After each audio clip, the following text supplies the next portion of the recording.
The important concept for our politics now is the concept of equality. Political philosophers have written about equality from both the left and the right, from the liberal position and the conservative position, as if it was perfectly clear what equality means. Equality means everybody has the same of something as everybody else. Everybody has the same bank account wealth, or everyone has the same happiness, or everyone achieves the same success in life. These are all theories that you will find in the philosophical literature. And generally, as soon as someone offers a theory of that kind, equality means everybody has the same amount of money, it will follow that equality is not a very compelling ideal. So I want to start rather differently. I want to start with a general account of political obligation, of what a state in particular owes to its citizens, and see what conception of equality follows from understanding politics at that deep level. Coercive government, and that means all government of anything larger than the Carnegie Council, coercive government needs a justification that explains why it isn't a terminal insult to human dignity to force somebody to do what he thinks wrong, as of course government must do. I argue that government lacks moral title to coerce, unless it respects the dignity of its subjects. And I argue for a theory of dignity that comes to this. There is a basic condition of political legitimacy. No government is legitimate unless it meets that condition. Government must treat each and every person over whom it claims dominion with an equal concern and an equal respect.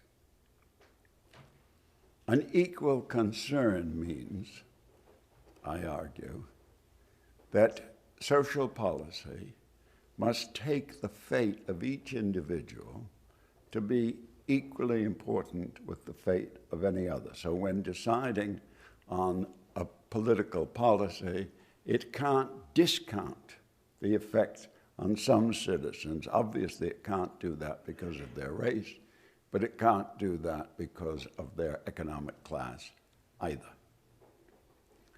Equal respect is a rather different requirement. Equal respect means that government must respect the dignity of each individual by allowing each individual to determine for himself or herself what would count as a good life, what counts as a successful life. That doesn't mean that we should be skeptical about that fundamental ethical question.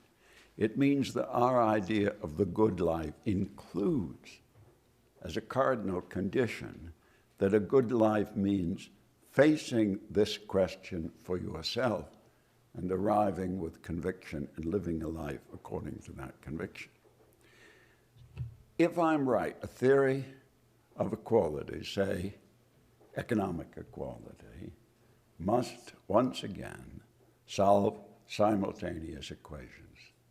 It must reach an economic distribution which at once treats everyone's fate with equal concern and respects people's responsibility to make their own decisions. That cannot be done by achieving flat equality. It can't be done by running the community as a monopoly game in which all the money gets taken in and redistributed at the end of each year. It can't do that because that would be to make individual decisions about education, investment, leisure, completely pointless. On the other hand, government can't just say, we'll have a market, and wherever the market ends, we will consider equal treatment. Because people who are disabled or people who do not have the talent to make what the market demands will suffer, and they'll suffer in ways that have nothing to do with the choices they made, have nothing to do with their own responsibility. How do we solve this simultaneous equation? How do we treat people both with equal concern and respect equally their responsibility to make decisions for themselves?